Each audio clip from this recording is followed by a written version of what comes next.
Bonjour, c'est Jules Lavie pour Code Source, le podcast d'actualité du Parisien. Cela fait un an qu'Elisabeth Borne, 62 ans, est chef du gouvernement. Le mercredi 31 mai, Emmanuel Macron lui a redit publiquement sa confiance, tout en la contredisant sur le fond. Elle avait déclaré le 28 mai, en reprenant la formule d'un journaliste, que le RN de Marine Le Pen est l'héritier de Pétain. Le président Emmanuel Macron estime, lui, qu'on ne peut plus combattre l'extrême droite aujourd'hui avec des arguments historiques et moraux. Ce nouvel épisode semble prouver qu'Emmanuel Macron et Elisabeth Borne ne parlent pas d'une même voix. Et en tout cas, cette première année n'a pas été de tout repos pour la Première ministre. On la résume aujourd'hui dans Code Source avec deux journalistes du service politique du Parisien qui suivent l'exécutif, Pauline Théveniot et Olivier Beaumont.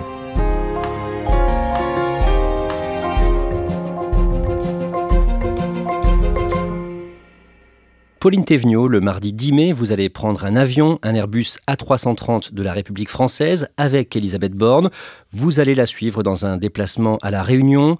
Mais quand elle monte à bord, elle est très remontée contre le livre d'une journaliste qui parle d'elle, livre de Bérengère Bonte intitulé « La secrète ». Sa colère est vraiment manifeste, on voit, elle rougit même, ce qui est rare chez elle.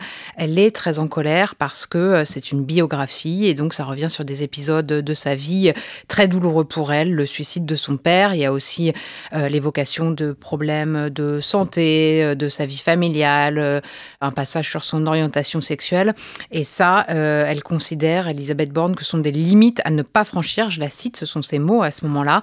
Elle dit, même quand on est responsable politique, je ne suis pas sûre que l'on soit obligé de voir décrit dans les détails le suicide de son père. Elle dit trop, c'est trop. À un moment donné, il faut dire stop. Et donc Elisabeth Borne décide d'assigner en justice l'éditeur pour supprimer les passages en question. Pauline Théveniot, plus tard dans ce podcast, vous allez nous raconter cette visite à La Réunion.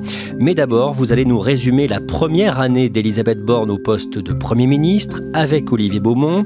On a choisi de commencer ce récit après la réélection d'Emmanuel Macron le dimanche 24 avril et après les législatives. Elisabeth Borne est nommée à Matignon le 16 mai et au second tour des législatives, le dimanche 19 juin, le camp d'Emmanuel Macron n'obtient pas la majorité absolue à l'Assemblée. Le scrutin est marqué par l'élection de 89 députés Rassemblement National. Et juste après ce scrutin, le mercredi 22 juin, le patron du MoDem, François Bayrou, l'égratigne sur France Inter, Olivier Beaumont. Le profil d'Elisabeth Borne, c'est un profil plutôt technique, marqué à gauche, et c'est pas forcément le profil le plus adapté pour parler à la droite. Or, la configuration de l'hémicycle au lendemain des élections législatives, c'est que pour avoir une majorité absolue, Renaissance, la majorité présidentielle, devra pouvoir composer avec l'appui des députés Les Républicains. Et donc François Bayrou fait effectivement une sortie sur France Inter où il a ces mots. Les temps exigent que le Premier ministre ou la Première ministre soit politique. Qu'on n'ait pas le sentiment que c'est la technique qui gouverne le pays, mais au contraire les sentiments profonds qui s'expriment dans le peuple. Ça, forcément, elle le vit mal. Elle le vit d'autant plus mal qu'elle vient à peine d'arriver à Matignon. Donc c'est pas forcément une façon de débuter son magistère de la meilleure des façons possibles. Elisabeth Borne avait le CV pour devenir Première ministre, CV qu'on avait détaillé dans un épisode de Code Source à l'époque, ancienne collaboratrice de Lionel Jospin et de Ségolène Royal notamment, ex-présidente de la RATP, et puis aussi ministre 5 ans pendant le premier quinquennat Macron, en charge successivement des transports, de la transition écologique, puis du travail. Problème, Olivier Beaumont, elle n'était pas le premier choix. Le premier choix, c'était une autre personne, une femme. C'était Catherine Vautrin. Alors, elle n'est pas très connue du grand public, mais Catherine Vautrin, c'est la présidente du Grand Reims, ancienne vice-présidente de l'Assemblée nationale. Et surtout, elle vient des rangs des Républicains. Il faut se souvenir qu'on est un mois avant les élections législatives. Et Emmanuel Macron a besoin aussi de donner des gages de ce côté-là de l'électorat. Donc, la rumeur va aller croissant sur Catherine Vautrin. D'ailleurs, elle va être reçue par Emmanuel Macron. Donc, c'est quasiment quelque chose de ficelé jusqu'à ce que la petite musique commence à fuiter dans les médias. Et là, qu'est-ce qu'il va se passer? En fait, il va y avoir une fronde interne de toute l'aile gauche de la Macronie qui va aussi rappeler le passé de Catherine Vautrin qui, à l'époque du mariage pour tous, s'était mobilisée contre. Ça va débrancher Catherine Vautrin et ça va permettre à Elisabeth Borne d'être nommée à Matignon comme second choix. Madame la Présidente, Mesdames et Messieurs les députés, en m'adressant à vous, c'est à la France que je parle. 2 jours après avoir dévoilé la composition de son gouvernement, le mercredi 6 juillet, à l'Assemblée, Elisabeth Borne prononce son discours de politique générale. À un moment, Pauline Thévenot, elle évoque la mémoire de son père. Oui, ce jour-là, Elisabeth Borne, elle se prête à un exercice qu'elle n'aime pas. Clairement, c'est parler d'elle et parler de son histoire. La première ministre, c'est quelqu'un d'extrêmement réservé. Cette conviction, je la tiens de mon histoire. Car si je suis ici devant vous, Première ministre de la France, je le dois à la République. C'est elle qui m'a tendu la main en me faisant pupille de la nation, alors que j'étais cet enfant dont le père n'était jamais vraiment revenu des camps. Il y a quelque chose de notable et qui montre la difficulté politique dans laquelle elle est, c'est que ce discours de politique générale, il ne donne pas lieu à un vote. Pourquoi ? Parce que le gouvernement n'a pas la majorité absolue et qu'elle ne peut prendre le risque de perdre un vote sur son discours de politique générale. Le premier très gros dossier de sa mission à Matignon, c'est la réforme des retraites. Mais au mois de décembre, la présentation de la réforme est reportée d'1 mois. On sait pourquoi ? Oui, parce que la première ministre Elisabeth Borne et le ministre du Travail Olivier Dussopt ont 2 jours plus tôt plaidé avec force devant Emmanuel Macron pour reporter la présentation de cette réforme et qu'ils ont obtenu gain de cause parce qu'elle a eu des retours selon lesquels les syndicats auraient le sentiment de ne pas avoir été assez consultés. On dit en coulisses qu'elle a perçu une frustration de leur part, que ces concertations n'ont pas été assez poussées. Par ailleurs, elle a l'espoir à ce moment-là de pouvoir à minima obtenir une attitude un peu plus bienveillante de la CFDT. Par ailleurs, avec les syndicats, il faut quand même noter qu'il y avait aucune chance qu'ils tombent d'accord, puisqu'ils ont toujours dit, y compris la CFDT, qu'ils étaient opposés à tout report de l'âge, que ce soit 64 ou 65 ans. Finalement, ils ne pouvaient pas tomber d'accord sur cette réforme. Pendant l'hiver, une phrase dite hors micro par Elisabeth Borne est publiée. La Première ministre laisse entendre qu'elle a gagné plusieurs arbitrages sur la réforme des retraites, plusieurs points qui étaient donc en négociation avec l'Élysée, et ça, Emmanuel Macron n'apprécie pas. Ce qui est un peu paradoxal puisqu'il s'est ostensiblement mis en retrait durant cette période. À ce moment-là, le président de la République, on le voit très peu.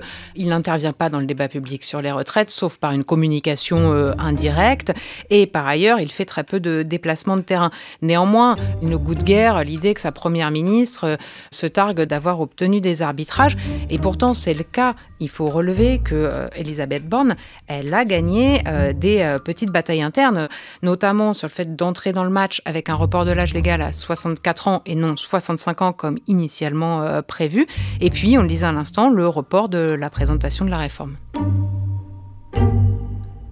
L'examen de la réforme des retraites débute le lundi 6 février à l'Assemblée dans un climat particulièrement tendu.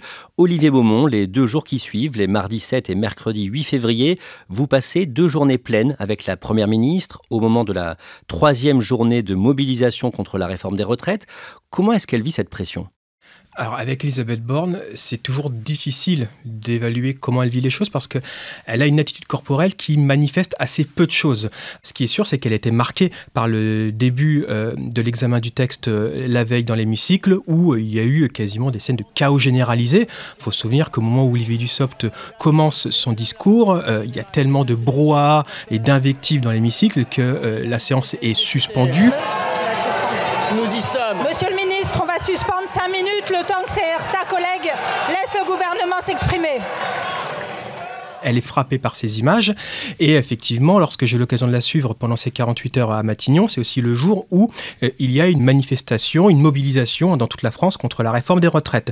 Donc elle est attentive, elle est soucieuse. D'ailleurs, très régulièrement, je la vois sur son téléphone et je lui demande à un moment donné, mais qu'est-ce que vous faites ? Elle se tient au courant régulièrement auprès de chaque préfet de région pour voir le niveau de mobilisation un peu partout en France, pour voir si ça mobilise ou pas et s'il y a des risques de dégradation ou de mouvements qui dégénèrent dans le pays. Et bien sûr, elle échange aussi très régulièrement par texto avec le président de la République. Au sein de son gouvernement, plusieurs ministres semblent intéressés par son poste. Vous lui en parlez. D'abord, rappelez-nous d'un mot qui peut être intéressé par le poste de Premier ministre. Il y a évidemment Bruno Le Maire, le ministre de l'économie et des finances. Il y a Gérald Darmanin, le ministre de l'Intérieur. Le nom aussi de Sébastien Lecornu, ministre des Armées, qui circule. Et puis, pourquoi pas d'autres figures comme un François Bayrou ou Richard Ferrand, l'ancien président de l'Assemblée nationale. Elle dit quoi de ça ?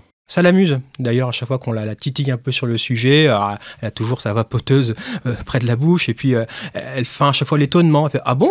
Il y en a qui voudraient ma place. Ah, c'est bon. » Et souvent, elle dit d'ailleurs « Mais j'aimerais les voir à ma place. » C'est-à-dire que c'est bien beau de vouloir le poste, mais pour faire quoi ? Qu'est-ce qui vous marque le plus d'un mot pendant ces 2 jours de reportage ? Que c'est quelqu'un qui n'est pas dans la séduction, c'est quelqu'un qui est là pour dérouler. Et d'ailleurs, à un moment donné, j'ai une conversation avec son directeur de cabinet, Aurélien Rousseau, et qui me dit, Elisabeth Borne, c'est quelqu'un qui est dans l'efficacité, d'ailleurs elle le dit, quand plusieurs fois je l'interroge sur le climat dans l'Assemblée nationale, le rejet massif de l'opinion sur ce projet de réforme des retraites, les mouvements dans les rues, elle est persuadée de la justesse de cette réforme, de la nécessité de la faire. Elle a ce mot, je ne suis pas là pour avoir des états d'âme.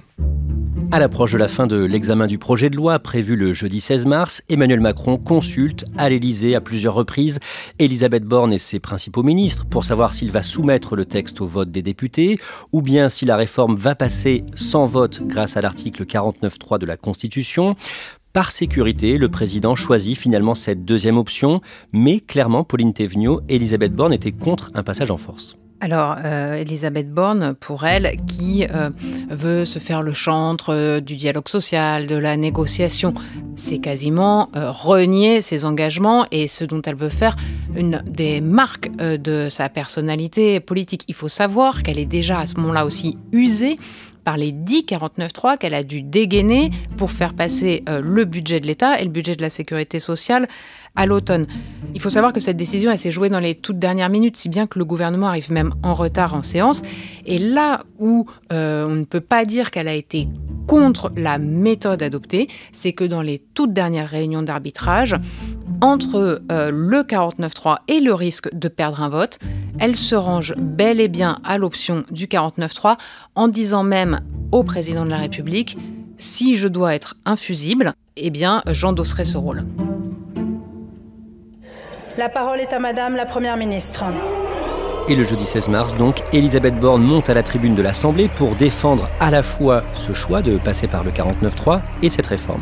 Les membres du gouvernement qui sont en retard, puisque la décision du 49.3 a été prise à la toute dernière minute, rentrent dans l'hémicycle sous les huées et les invectives des députés. On entend des députés de l'opposition qui crient la honte à la fois quand les ministres pénètrent dans l'hémicycle et quand Elisabeth Borne monte à la tribune.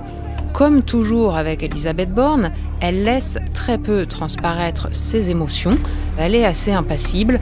Elle déroule son discours. Aussi, parce que je suis attachée à notre modèle social et parce que je crois dans la démocratie parlementaire, c'est sur votre réforme, sur le texte du Parlement, fruit d'un compromis entre les deux assemblées, que je suis prête à engager ma responsabilité. En citant Michel Rocard et en disant que lui aussi, en son temps, a dû utiliser le 49.3 et que ce n'était pas infamant. Aussi, sur le fondement de l'article 49, alinéa 3 de la Constitution, j'engage la responsabilité de mon gouvernement. Et elle tient bon, il faut l'imaginer vraiment à la tribune, en train de dérouler son discours sous ce brouhaha indescriptible. On se demande même à un moment, est-ce qu'elle va arriver à terminer dans une telle ambiance ? Et finalement, elle achève son propos. À l'engagement de la responsabilité du gouvernement répondront une ou plusieurs motions de censure. Un vote aura donc bien lieu comme il se doit. Et c'est donc la démocratie parlementaire qui aura le dernier mot. Madame la Première ministre, je vous remercie. Et ce sera plus tard que la pression retombera et qu'elle versera devant les députés de la majorité même quelques larmes. Olivier Beaumont, dans les heures et les jours qui suivent, la plupart des commentateurs la décrivent comme fragilisée par ce recours au 49.3. Oui, parce que Elisabeth Borne, elle avait besoin d'une victoire politique sur ce texte qui est présenté quand même, il faut le rappeler, comme la réforme majeure de ce second quinquennat, sauf qu'elle est fragilisée politiquement, et puis aussi parce que la rue est en ébullition, il y a des manifestations partout dans les grandes villes de France, parfois très violentes, avec des heurts et des images très très fortes, des oppositions entre les forces de l'ordre et puis les manifestants. Et donc c'est une Elisabeth Borne qui effectivement est plus que jamais fragilisée. Bonjour et bienvenue, je suis heureux de pouvoir en effet répondre à vos questions. Le 22 mars, Emmanuel Macron est à la télé, sur TF1 et France 2, et il met la pression sur Elisabeth Borne. Il lui demande de renouer le dialogue avec les syndicats et d'élargir sa majorité. Le mandat que je lui ai donné, c'est de continuer à élargir cette majorité autant qu'elle le pourra. Il lui demande 2 missions. Impossible. Les syndicats le martèlent sur tous les tons. Ils ne veulent pas passer à autre chose. Ils considèrent que le dossier retraite n'est pas clos et qu'il n'est pas question pour eux d'aller discuter travail ou autre tant que la porte retraite ne sera pas fermée. Il lui demande également d'élargir sa majorité. Or, précisément, la réforme des retraites vient de se terminer en fiasco parce que le gouvernement n'a pas pu compter sur les Républicains à l'Assemblée, qui sont les seuls alliés possibles en l'état actuel du rapport de force. Donc, en somme, en lui demandant de renouer le dialogue avec les syndicats et d'élargir sa majorité, Emmanuel Macron, il sait très bien qu'elle ne peut pas y arriver, encore moins dans le temps imparti qu'il lui donne, c'est-à-dire 3 semaines. Et tout le monde relève à ce moment-là une petite phrase qui sonne à la fois comme une menace et à la fois comme une prise de distance très marquée. Le président de la République, Emmanuel Macron, il dit à ce moment-là « et j'espère qu'elle y parviendra ». Et donc je souhaite que la Première ministre puisse bâtir justement cet élargissement de la majorité dans les semaines à venir et j'espère qu'elle y parviendra. Au-delà de cet assouplissement. Le vendredi 7 avril, des propos d'Elisabeth Borne rapportés par le journal Le Monde ne plaisent pas au président. Elisabeth Borne, à ce moment-là, elle estime qu'il faut, je la cite, une période de convalescence pour le pays. Elle estime aussi, et ce sont ces mots, qu'il ne faut pas brusquer les choses avec les syndicats. Pourquoi ça semble dissonant avec le président ? C'est que le président, il émaille ses propos, ses discours, ses interventions, souvent de petits taquets à l'endroit des syndicats, en particulier de Laurent Berger, le patron de la CFDT, avec lequel les rapports sont très tendus. Alors, à ce moment-là, tout le monde se dit il y a de l'eau dans le gaz, il y a de la friture sur la ligne entre le président et la première ministre. Et dans la journée, le couple exécutif tente d'étouffer la polémique et dément toute divergence pour pas laisser prospérer cette mauvaise musique. Le lundi 17 avril, Emmanuel Macron prononce une allocution télévisée et il donne 100 jours à Elisabeth Borne, en résumé, pour réparer la France. Nous avons devant nous 100 jours d'apaisement, d'unité, d'ambition et d'action au service de la France. Est-ce qu'on peut dire qu'il conforte Elisabeth Borne à son poste ce soir-là ? Oui et non. Oui, parce que ce soir-là, il confirme qu'Elisabeth Borne reste à Matignon. Non, parce que, en fait, tout le monde comprend que son bail est précaire, que la Première ministre reste en sursis. D'ailleurs, il ne cite même pas son nom. Il dit la Première ministre. Il ne dit pas la Première ministre Elisabeth Borne. Et par ailleurs, il pose ses 100 jours et qu'il dit qu'à l'issue de ces 100 jours, il tirera un bilan. Tout le monde comprend qu'elle est en fait dans une période d'essai qui est prolongée. Le 26 avril, Elisabeth Borne tient une conférence de presse pour détailler la feuille de route du gouvernement des 100 jours promis par Emmanuel Macron 10 jours plus tôt. Olivier Beaumont, qu'est-ce qu'il faut retenir de cette intervention d'Elisabeth Borne ? Ce qu'il faut retenir de cette présentation, c'est plutôt ce qu'il n'est pas dit. Effectivement, elle trace un certain nombre de chantiers, comme le travail, le plein emploi, la réindustrialisation et puis aussi la régulation de l'espace numérique. Mais ce qui surprend tout le monde, tous les observateurs, c'est qu'il y a un gros manque, c'est la question du projet de loi immigration. Ce sujet dont on entend parler depuis maintenant quasiment 1 an, qui a été plusieurs fois reporté, plusieurs fois repoussé pour différentes raisons. On sait que le couple exécutif tergiverse sur la question et qu'Elisabeth Borne, elle considère que ce n'est pas forcément le moment pour aller sur un sujet clivant maintenant. Donc, on décide de supprimer, tout simplement, de ne pas mettre cette priorité, en tout cas dans les 100 jours, et on reporte le projet de loi immigration à l'automne prochain.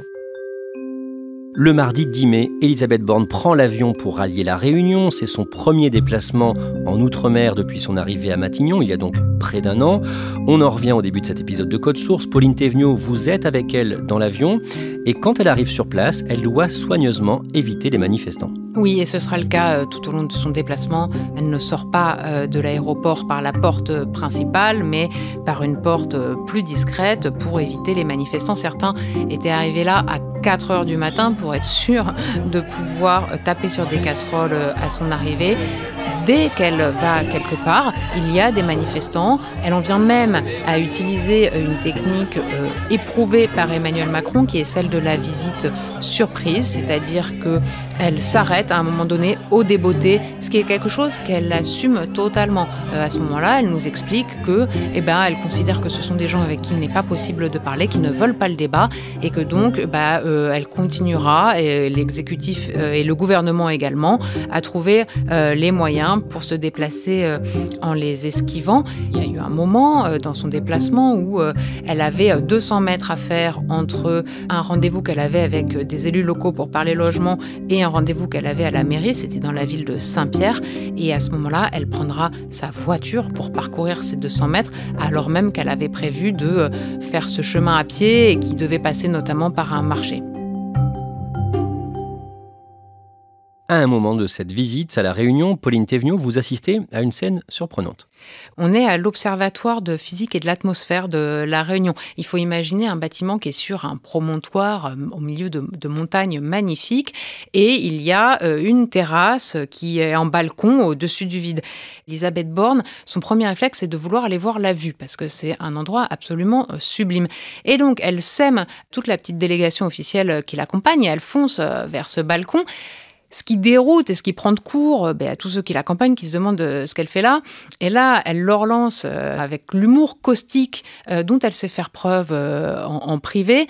Ne vous inquiétez pas, je ne saute pas. Et ça, c'est une façon, un peu avec un humour noir, de montrer qu'elle ne compte pas baisser les bras, qu'elle ne lâchera rien pour Matignon et qu'elle ne rendra pas les armes, que si on veut l'en déloger, ça ne sera pas si facile, et elle est clairement à ce moment-là en campagne.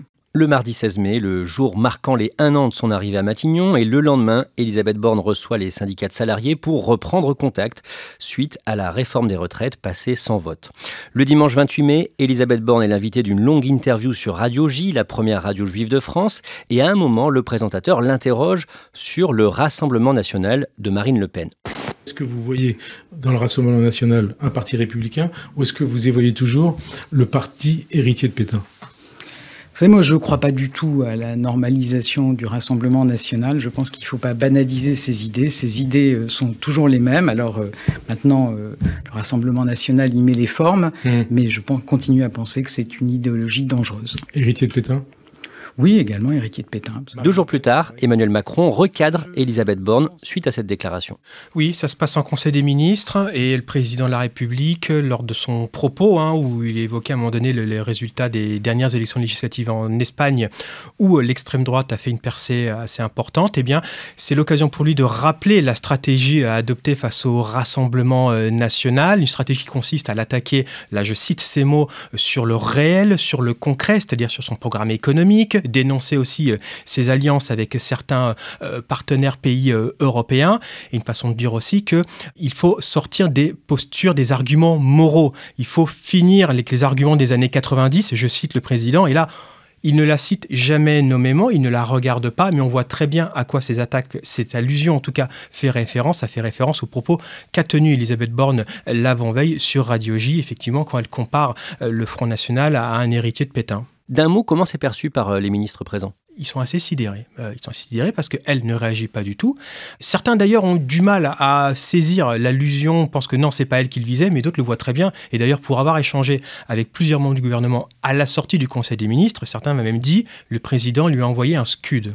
Le mercredi 31 mai, pendant un déplacement en Slovaquie, Emmanuel Macron dément avoir recadré Elisabeth Borne pendant le Conseil des ministres.